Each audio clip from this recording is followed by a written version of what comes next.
In today's video, I will walk you through how to use Spline CV in AutoCAD. To begin, open your AutoCAD drawing and go to the Spline tool. You can also type SPLINE in the command line and press Enter to start the command. Next, choose the CV option by typing CV and pressing Enter. This allows you to create a spline using control vertices. Click the points in your drawing where you want to place the control vertices. Continue selecting points to create the shape of the spline. After placing all the required points, press Enter to complete the spline creation.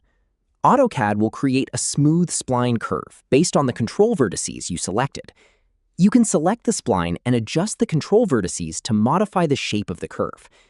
Spline CV is useful when you need more control over the shape of a smooth curve. It is commonly used for creating precise curved designs, organic shapes, and objects that require smooth adjustments. And that's how to use Spline CV in AutoCAD. Thank you for watching the video.